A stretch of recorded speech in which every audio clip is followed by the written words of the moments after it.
Dan untuk melancarkan rencana menguasai Gaza secara penuh, militer Israel juga mengerahkan sekitar 60.000 tentara cadangan yang juga disiapkan sebagai langkah antisipasi menghadapi serangan balasan oleh kelompok pejuang Hamas.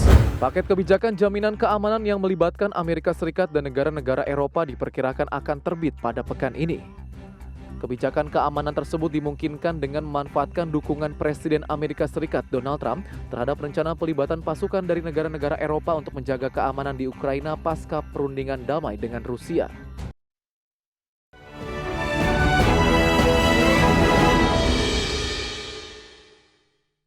Ya, Anda masih menyaksikan Prime Market Highlights, pemirsa. Militer Israel pada Rabu kemarin memulai langkah awal operasi militer skala besar untuk menguasai wilayah Gaza secara keseluruhan.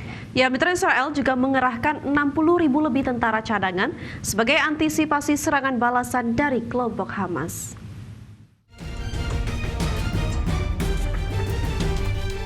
Militer Israel pada hari Rabu kemarin mengumumkan langkah awal operasi besar-besaran untuk menguasai wilayah Gaza.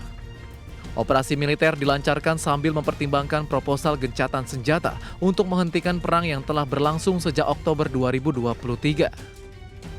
Juru bicara militer Israel, Brigjen Evi Derin mengatakan serangan untuk menguasai penuh wilayah Gaza telah dimulai di kawasan pinggiran Gaza untuk kemudian merebut kawasan pusat kota Gaza. Serangan tersebut dilancarkan di tengah kemungkinan kritik yang lebih nyata terhadap langkah Israel ini. Dan untuk melancarkan rencana menguasai Gaza secara penuh, militer Israel juga mengerahkan sekitar 60.000 tentara cadangan yang juga disiapkan sebagai langkah antisipasi menghadapi serangan balasan oleh kelompok pejuang Hamas. Perdana Menteri Israel Benjamin Netanyahu baru-baru ini juga telah memberikan otorisasi operasi darat untuk mengambil alih kota Gaza yang menjadi pusat pemerintahan de facto wilayah Palestina. Netanyahu menyatakan operasi ini bertujuan menghancurkan sisa-sisa basis kekuatan Hamas. Keputusan tersebut menuai kritik dari sejumlah sekutu utama Israel di Eropa maupun dari sebagian warga Israel sendiri. Mereka menilai Netanyahu seharusnya segera mengupayakan gencatan senjata untuk mengakhiri konflik yang telah menghancurkan Gaza. Berbagai sumber IDX Channel.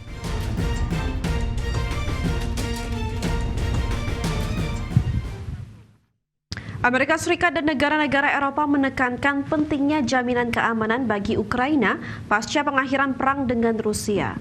Dalam rencana jaminan keamanan ini, sekitar 10 negara Eropa diperkirakan telah siap untuk membantu Ukraina.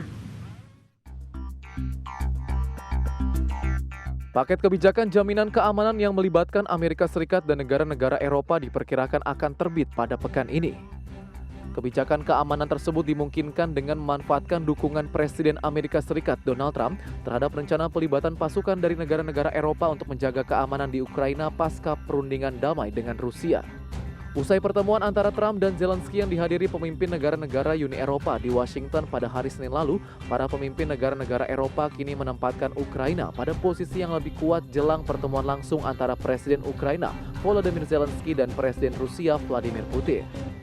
Pada Selasa kemarin, para pejabat Eropa membahas rencana pengiriman pasukan Inggris dan Prancis ke Ukraina sebagai bagian dari perjanjian damai antara Rusia dan Ukraina. Dalam rencana ini, sekitar 10 negara Eropa diperkirakan siap untuk mengirim bantuan keamanan di Ukraina pasca pengakhiran perang dengan Rusia. Adapun Presiden Amerika Serikat Donald Trump melalui juru bicara Gedung Putih Caroline Leavitt menyebut dirinya memahami pentingnya jaminan keamanan di Ukraina sebagai bagian dari upaya menjaga situasi pasca konflik dengan Rusia. Trump pun menginstruksikan tim keamanan nasional Amerika Serikat agar berkoordinasi dengan negara-negara Eropa. Berbagai sumber IDX Channel. Presiden Amerika Serikat Donald Trump kembali menyoroti kinerja Chairman The Fed Jerome Powell beserta jajarannya. Menurut Trump, Powell telah melakukan tindakan yang merugikan sektor properti di Amerika Serikat karena masih memberlakukan kebijakan suku bunga tinggi, sehingga menyulitkan masyarakat untuk memperoleh kredit pemilikan rumah atau KPR. Komentar terbaru Trump ini muncul jelang pidato Powell di simposium Bank Sentral Tahunan di Jackson Hole pada Jumat pekan ini. Trump juga mendesak anggota Dewan Gubernur The Fed Lisa Cook untuk mundur akibat dugaan skandal kredit pemilikan rumah. Trump menyebutkan hal ini sebagai langkah memperbesar kendali atas bank sentral. Namun demikian, Lisa Cook menegaskan tetap akan bertahan sebagai Dewan Gubernur The Fed meski didesak mundur oleh Trump. Dalam pernyataannya yang disampaikan melalui juru bicara The Fed, Cook menyebutkan dirinya enggan untuk diintimidasi agar mengundurkan diri dari jabatannya.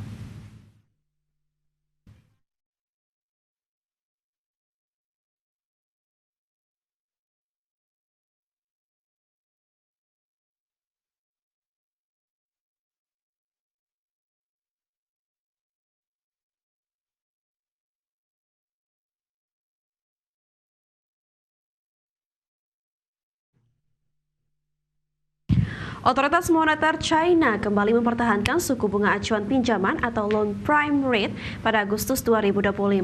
Dengan demikian, LPR China telah ditahan selama 3 bulan secara beruntun.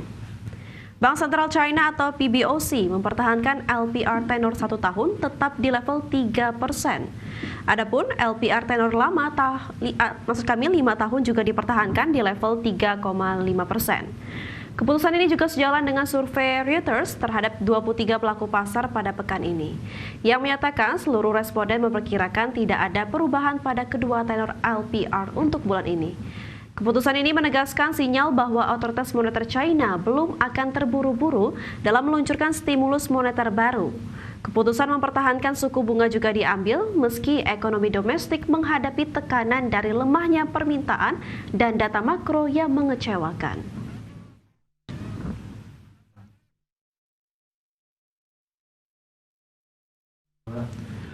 Ya, pemirsa, dana kekayaan negara Norwegia atau Sovereign Wealth Fund kembali mencabut investasinya dari sejumlah perusahaan Israel. Ya, pada pekan ini saja, SWF terbesar di dunia itu menarik kepemilikan sahamnya dari 6 perusahaan Israel sekaligus. Dana kekayaan negara Norwegia atau Sovereign Wealth Fund kembali mencabut investasinya dari sejumlah perusahaan Israel. Total sejak pekan lalu, sudah 17 perusahaan Israel ditinggalkan oleh dana yang dikenal dengan nama Government Pension Fund Global atau The Oil Fund, di mana The Oil Fund tidak merinci nama perusahaan yang terkena divestasi, tetapi memastikan akan mengumumkannya setelah proses selesai. Media lokal melaporkan, daftar itu kemungkinan mencakup 5 bank terbesar Israel yang sedang ditinjau Badan Etika SWF. Langkah ini menjadi bagian dari evaluasi menyeluruh terkait keterlibatan perusahaan Israel dalam konflik Gaza. Dana yang dikelola SWF Norwegia berencana memangkas investasinya dari 61 perusahaan Israel pada akhir Juni menjadi hanya 32 dalam beberapa minggu ke depan. Saham yang dipertahankan hanya yang masuk dalam indeks acuan ekuitas Kementerian Keuangan Norwegia. Keputusan ini diambil setelah muncul sorotan publik terkait investasi pada perusahaan mesin jet Israel yang melayani militer negara tersebut. Adapun, para pengkritik menilai divestasi sebagian belum cukup untuk menghindari pelanggaran etika. Mereka mendesak agar SWF sepenuhnya menarik diri dari semua perusahaan Israel. Langkah tegas itu diyakini akan memperkuat komitmen Norwegia terhadap standar etika dan mengurangi keterlibatan dalam agresi militer di Gaza. Berbagai sumber, IDX Channel. Pemirsa, kami akan kembali dengan informasi menarik lainnya. Tetaplah bersama kami di Prime Market Highlights.